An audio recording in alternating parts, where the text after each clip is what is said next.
You're listening to episode 37 of Lifestyle Locker Radio with Scott Riley. Completely throw themselves into work at the expense of other areas of their life is something very socially acceptable. Hi, I'm Dr. Josh Hen, and welcome to the Lifestyle Locker Radio, where we dive into what makes an awesome lifestyle. From relationships to money mindset, nutrition to fitness, emotional health to peak performance, we bring you on an amazing journey to unleashing your human potential. Little over 3 years and 100 pounds ago, Scott Riley was suffering from a severe case of rheumatoid arthritis, was on a toxic cocktail of ineffective pharmaceutical drugs, and barely leaving his small apartment in Ireland because of physical pain and shame about his appearance. In today's episode, we discuss how through a series of giant leaps, such as 60 days without solid food, a journey to the Peruvian Amazon, and studying advanced breathing techniques, Scott rediscovered his health, strength, and passion to help others achieve the same. Scott feels that he learned the hard way, so you don't have to. He's taken the valuable lessons from these experiences and dedicated his life to providing a more simple path to the same giant results with his health coaching company, Causeway Living. All right, Locker Nation, in the locker room today, we have a really cool guy. We've gone international again, the second time now, with Scott Riley. Wait till you hear his story. It's going to blow your mind. If you haven't heard of him yet, you're going to be seeing a lot from this guy in the future. So here he is, Scott Riley. Welcome. Thanks so much, Josh. I really appreciate the invitation to come on the podcast and tell people a little bit about my health journey over the last couple of years and how I've sort of found a passion to start helping other people as well through that. Yeah, so let's hear a little bit of this story. Come on, let's not don't stop here. I'm not holding out on the listeners, don't worry. So really, I don't know how far back we exactly want to go, but let's start in my early 20s where I was diagnosed with chronic illness, which was a really tough period of my life. It was rheumatoid arthritis. And for any of the listeners who don't know, that's a chronic condition, so one that, in theory, you can't get better from, and your immune system starts attacking your own body, and it manifests in pain in the joints, so a lot of inflammation, and it can show up in other ways, but for me, I was experiencing a lot of pain in my joints, and my fingers, knees, everything was really limited to what I could do physically, and really from that, it was my first kind of insight into how momentum plays such a huge role in the direction of your life. And whenever I was diagnosed with this condition, I started to give up on myself a little bit. I couldn't do the things I wanted to do physically anymore. I stopped caring so much about what I was eating, and I put on weight as a result, became more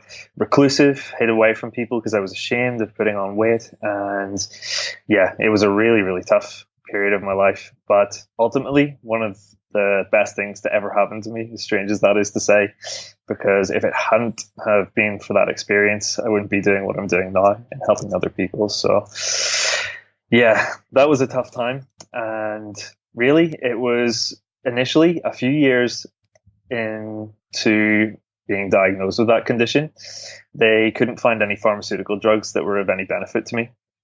So that's really that period I was talking about there where, I was putting on weight, I was doing really badly.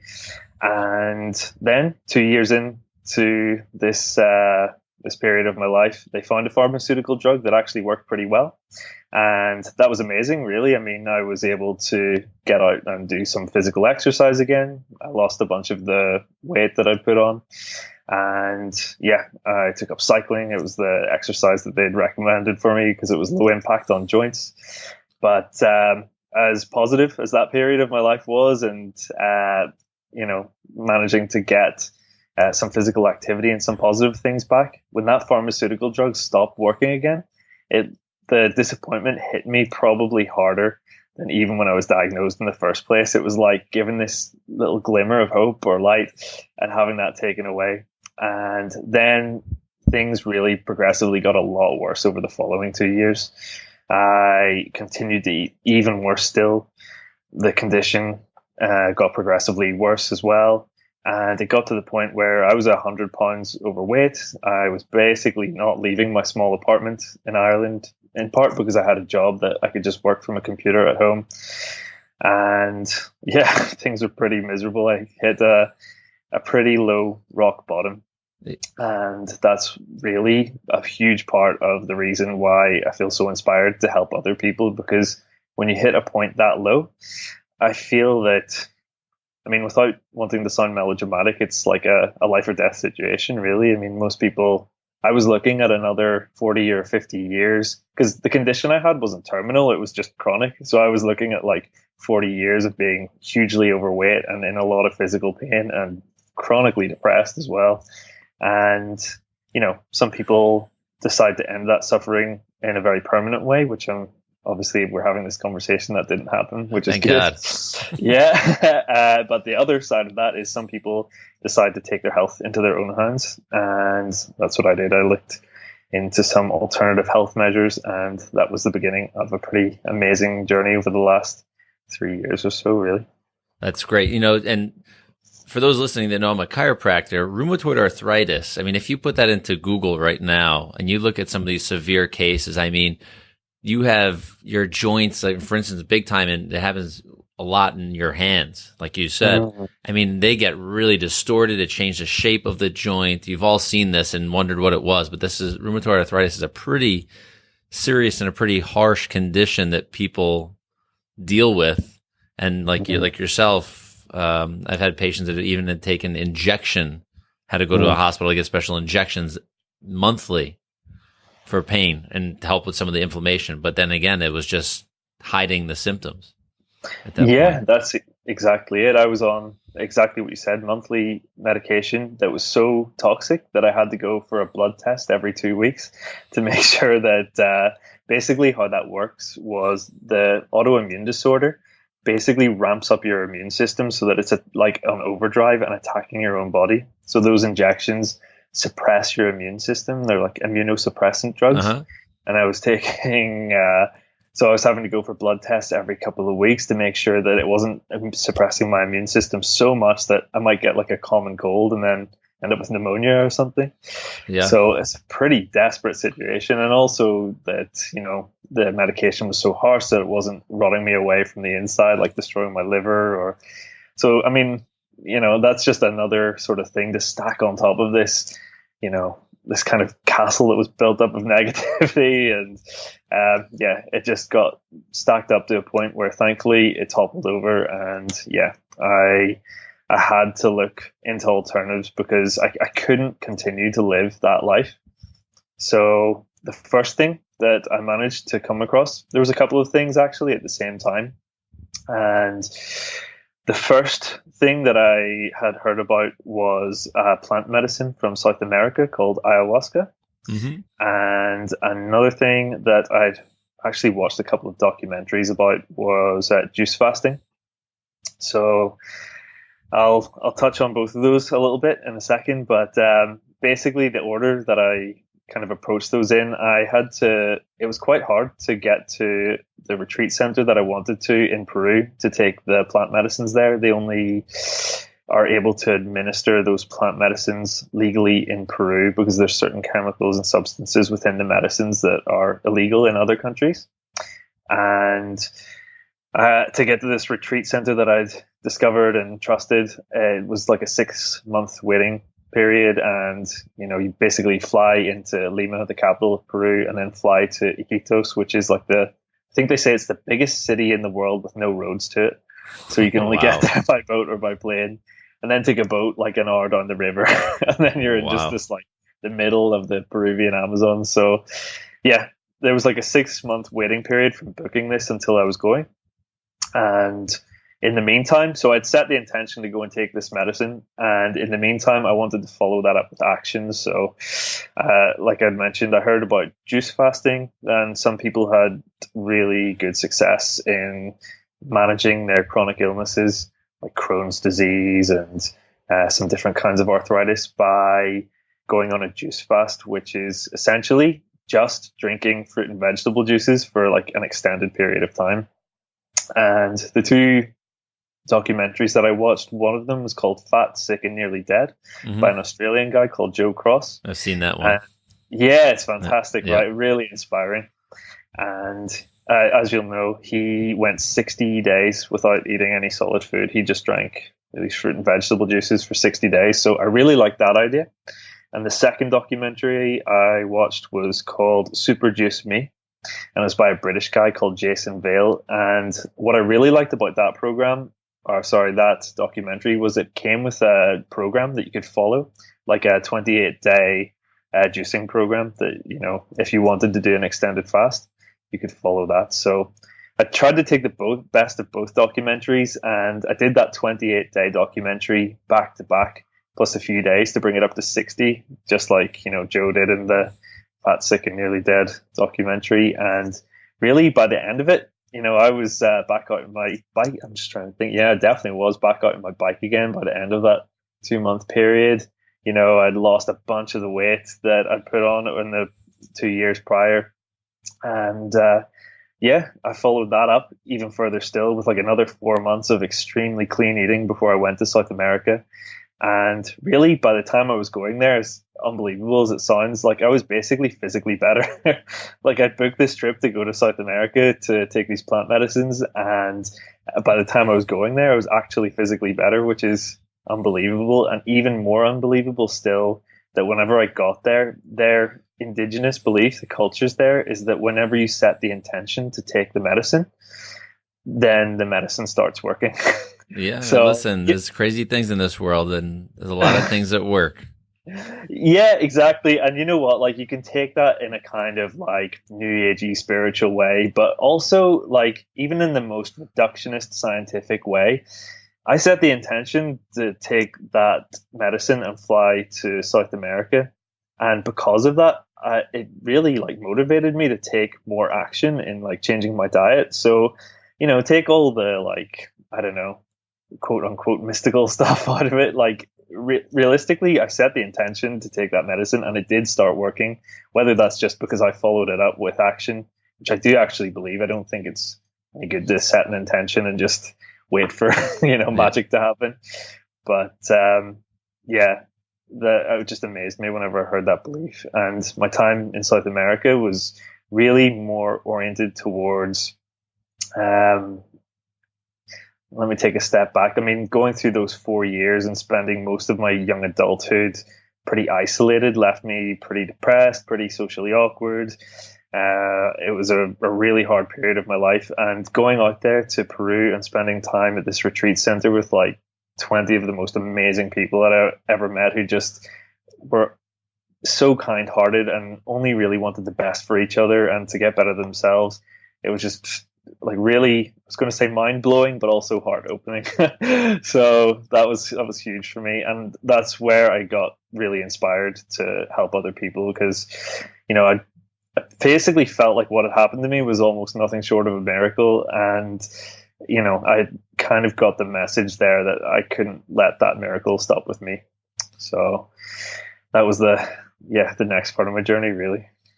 So I want to go back. Actually, I'm going to kind of like circle back for a second. Mm-hmm.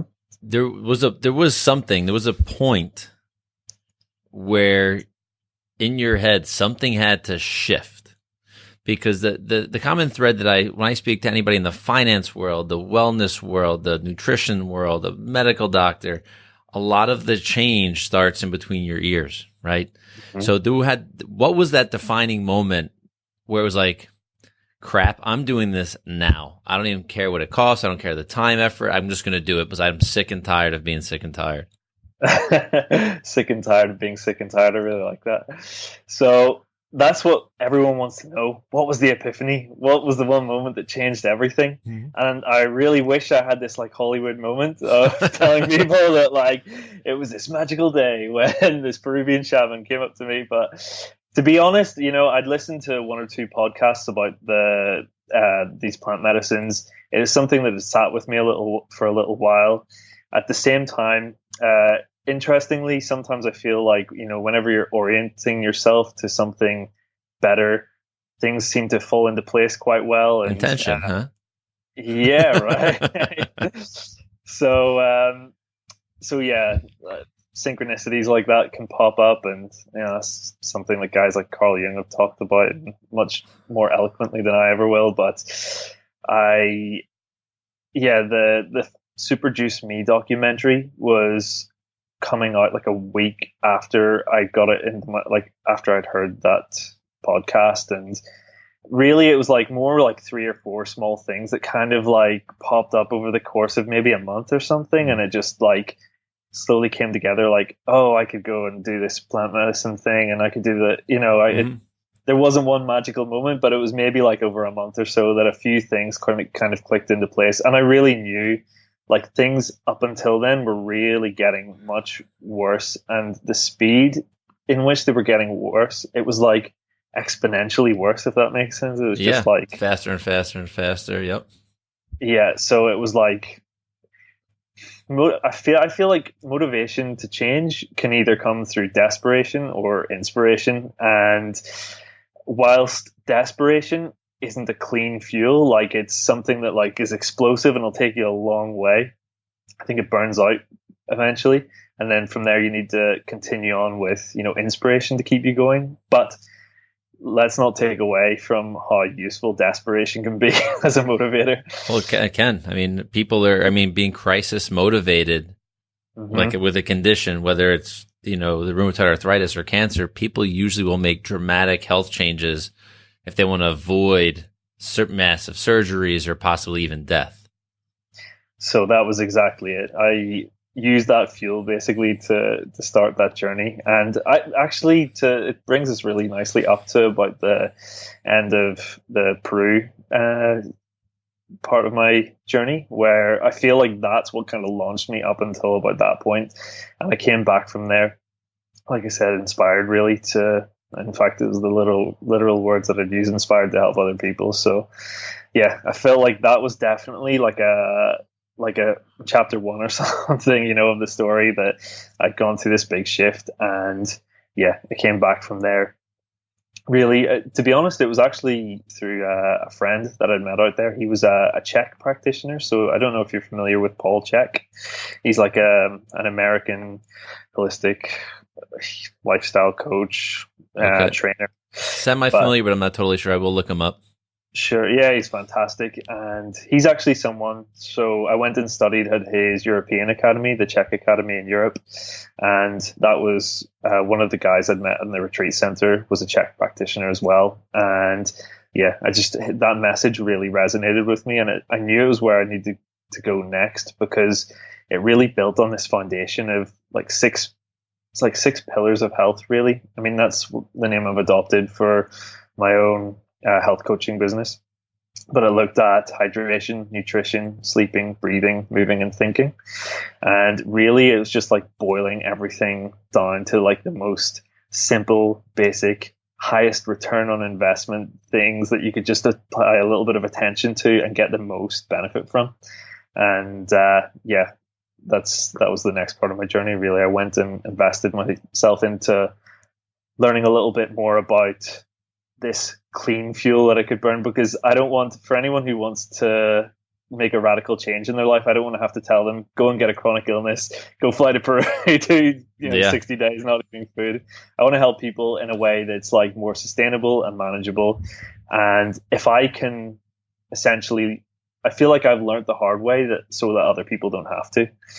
If they can learn from my experience and be inspired by that, to not have to go into that crisis mode, then all the better. And that's really what I've focused my life towards since then. Just, it's been a several year process, but now I'm just about to relaunch my 6-week shift program that focuses on those 6 pillars of health, where we look to generate positive habits in those 6 areas, and with the resulting momentum from that, create more energy for yourself, and you can use that to make better opportunities for yourself, and then you're your best self to even make the most of that. So you can really start to see how there's this like positive snowball effect in your life.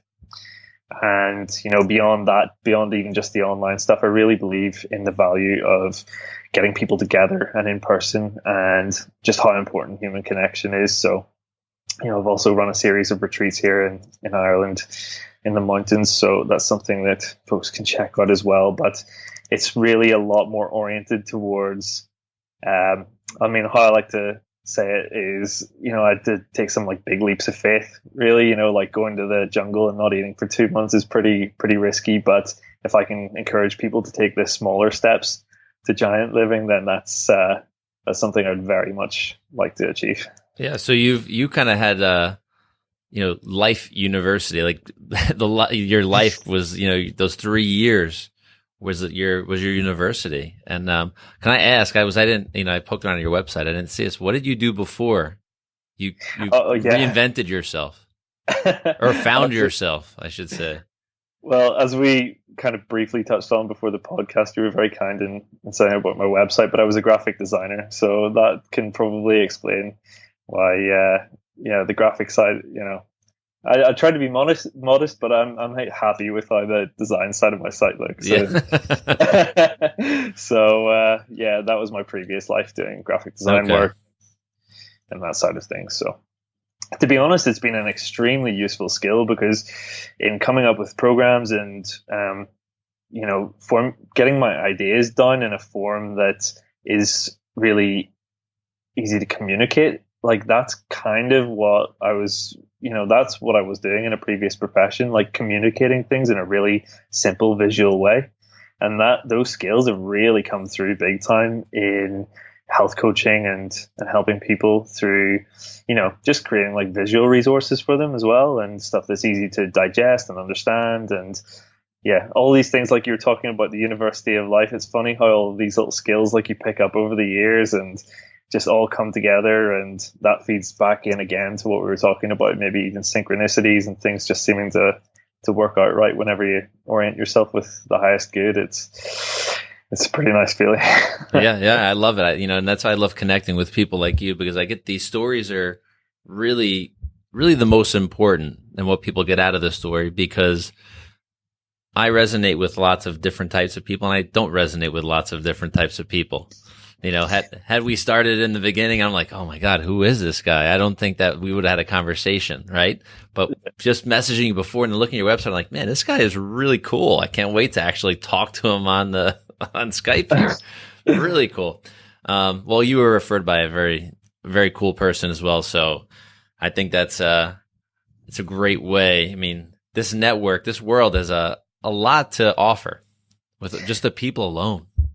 Yeah, exactly. And I think back, like maybe 10, 15 years ago, if I'd been diagnosed with that condition, if it hadn't been for the internet, for podcasting, where I'd learned a lot about the plant medicines, I would probably still be really overweight and chronically ill and all those bad things. So thank God for the information age. Thank God for podcasts and people like yourself who take the time to share this like good information with people, that if it hadn't have been for people like yourself, like I said, I would still be just as sick and overweight and miserable as I was before, if I was even still here. So yeah, people like yourself, Josh, are doing a really good job in the world, and I hope everyone really appreciates that if they're listening to this. And well, I hope they do too.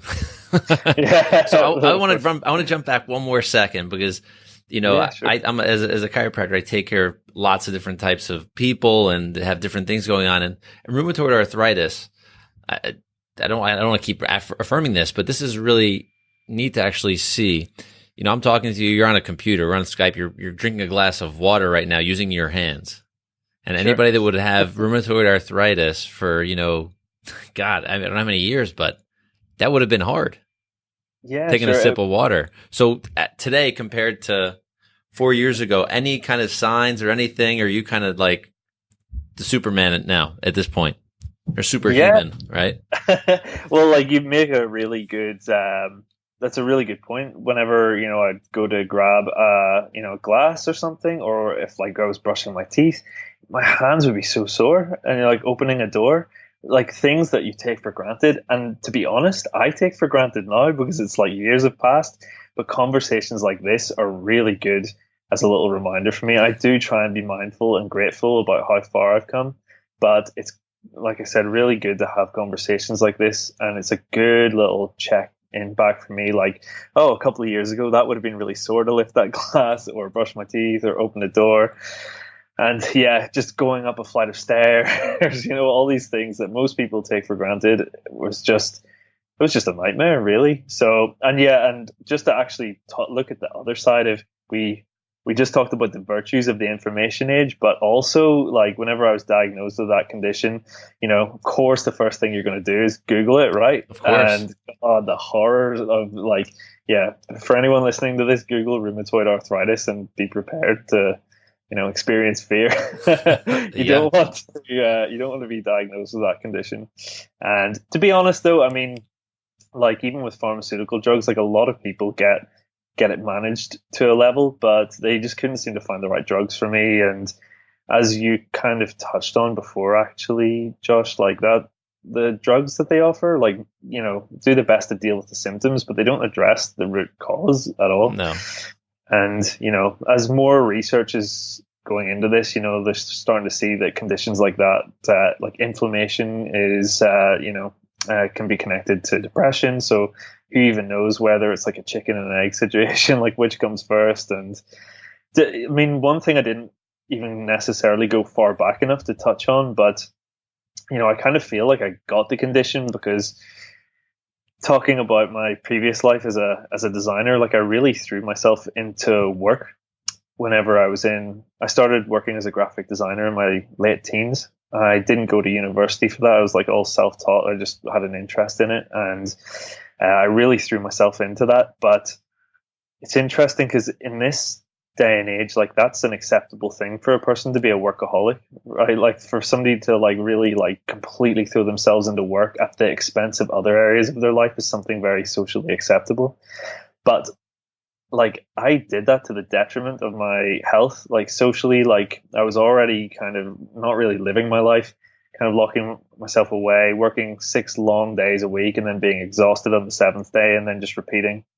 I wasn't living much of a life anyway, really, before I was diagnosed with that condition. And part of me feels like, I mean, who knows really, but feels that, an autoimmune condition is when your body starts attacking itself, and really, like your immune system is attacking yourself. I was not treating myself well. I kind of feel like by locking myself away and not living life, my body just started attacking myself. And yeah, it was a long process to learn how to start living life, but ultimately one I'm very grateful I've gone through, and one that I can hopefully use to help other people as well. You are ready. You are ready. So let's get to the point here in the call that I like to, find out some golden nuggets and some action steps that, the people listening, our audience, Locker Nation, they can actually take steps today to actually have a better tomorrow. Get a little taste of what you've experienced and what you're helping people experience. Absolutely. So it's probably easiest to touch on some of the things from the 6-week course I managed earlier. Take some nuggets out of that. It's broken down into 6 parts, so it's quite easy to take a few of those out. And the 2 things that immediately spring to mind that you can see the most immediate change in people, if they're not already looking after these areas in their life, are hydration and sleep.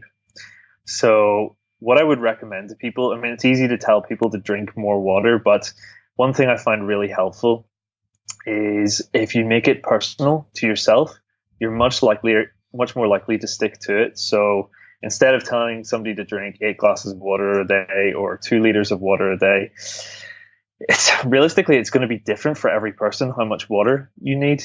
If you're 5 foot tall and you're underweight, or if you're 7 foot tall and clinically obese, you're going to have a different requirement for how much water you need. So one little interesting little calculation, if anyone's listening to this, grab a pen or your phone to write this in. Take your weight in kilograms. So sorry to American guys, you have to translate that, but take your weight in kilograms, multiply it by 0.033, and you get your answer in liters, how much water you should be drinking each day as a baseline. I mean, obviously, if you live in a warm climate or you're doing a lot of strenuous exercise, you should sort of scale up from that. But if you make that personal to yourself, you have a little personalized number to try and aim towards. I think that's a really good way for people to stick to that, and also to remember drink that water throughout the day. Like if you're drinking more than a liter, your body can roughly absorb about a liter of water an hour. So any more than that, it's just going to go through you. So find out that number and drink that amount of water throughout the day. So there's one nugget for your listeners. And another area that I just mentioned was sleep. So I can say so confidently about these two things in particular because having had people run through programs and one-to-one coaching already, like after 3 or 4 days, people tell me like, oh, I feel like a new person. This is amazing.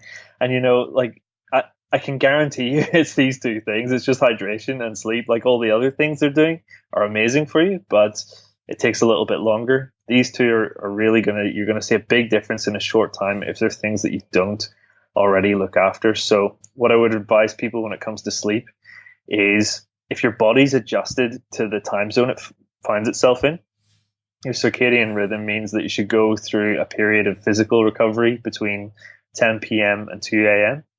And then between 2 a.m. and 6 a.m., you should go through more like psychological recovery. So I would ask everyone to aim to get as much sleep within the 10 p.m. to 6 a.m. window as possible to maximize that recovery. And I can guarantee you as well that most people will be saying, oh, I'll never get to sleep that early and, complaining that the mind's too active. But one thing you can do to help with that before you go to bed is a digital detox. So, get away from phones, TVs, laptops. And the main reason why you want to do that, apart from just letting your mind unwind a little bit and stop inputting information, is the blue light that they emit stops the production of the sleep hormone melatonin. So yeah, you need those nice protective glasses to stop blue light there. For anyone who's listening to this on audio, Josh is giving a little nod to his glasses. So yeah, that's a big one. So like a 1 hour digital detox before you plan to go to bed, and try and get as much sleep between 10 p.m. and 6 a.m. as possible. Awesome. Those are two really good ones. Fantastic. And last but not least, I was going to go for another one of the little 6-week shift, 6 pillars of health. But what I'll do is touch on accountability, so human connection. And if you want to make these two things stick, so I've already given you guys a couple of hints on how to make those stick. But for me, like I had to do a lot of this stuff on my own, and I really wish I'd had someone to keep me accountable and help me stick to this stuff. And I had this like massive desperation motivation, like we talked about before. But for those of you who don't have this and just want to enact positive change in your life, what I would really recommend is that you find someone to keep you accountable. So whether that's someone who may already be practicing these positive habits or somebody else who can benefit from it, you're basically like the average of I think it's like your 5 or 7 peers. Yeah, yep. Right? Five is what I've heard, but it could be 7 too. Sure. Yeah. So, if you can surround yourself with people who are also performing these habits, I don't mean just literally these 2 habits, but, enacting positive lifestyle changes and other positive habits, that's really going to help you solidify these. But in regards to these 2 specifically, if you can find a friend who is looking after their health as well or wants to be, and say to them, look, I'm going to text you every single morning and I'm going to tell you whether or not I drank my target of water and I got to bed on time and did my digital detox. If you have to text someone in the morning and say, I didn't do that, it's like, it kind of harnesses your ego. Like everyone talks about, like a lot of quote unquote spiritual people talk about the ego as some kind of enemy, but you can use that to your advantage. You don't want to text someone every day and say like, oh, I didn't do this. You've got to, as long as you're being honest, if you're texting someone and they're texting you back to let you know that they're sticking to this as well, it can help you stick to it long enough so that you can integrate it as a habit that you can just carry on by yourself. So that would be my third bit of advice. Try and find a bit of accountability with someone who also wants to enact that positive change in their life and stick to it. Very cool. So one thing on sleep. Going to sleep. So that digital detox. Mm-hmm. So for those that listening, what is something that you would recommend doing for that hour that you're away from technology, being that we're so I don't know, we're so tied up in everything from TVs to computers to phones to you name it. Some people even have like their watch as a computer at this point, right? So how do we, what are some tips you might give someone to say, listen, do this, or this, try this thing or something like that? I know reading's an easy one, right? That's the Paper highest book. quality, of course. Paper book is fantastic, but you can use this time towards the end of the day to fit in some other positive habits. So one other thing I encourage on the 6-week course, it's actually one of the challenges later into the course, but it's to do 30 minutes moderate movement each day. So whether you want to go out for like a really gentle walk, so you're not getting your heart rate up too much and waking up too much, get outside for a bit of fresh air, go for a small walk. Use that time potentially to actually speak with your partner if you have a boyfriend or girlfriend, or connect with your partner instead of sitting beside each other looking into a glowing phone. Right, that's true. Another very positive thing you could use that time for. And apart from 30 minutes moving, you don't have to go out for a walk. You could do 30 minutes of light stretches. That's something people don't tend to do a lot of, and that's something as well as part of the 6-week course. I've developed a 12-minute flex program, which is basically a series of stretches just from head to toe and light movements, and it's almost as much about inviting a bit of mindfulness into each part of the body as much as it is to do with flexibility and stretching, because I know from my own experience, most people drift throughout the day without ever bringing any mindfulness or thought to certain parts of their body, and you walk around all day or you do the dishes without actually thinking about, oh, I'm using my hands or like I'm using my legs to walk.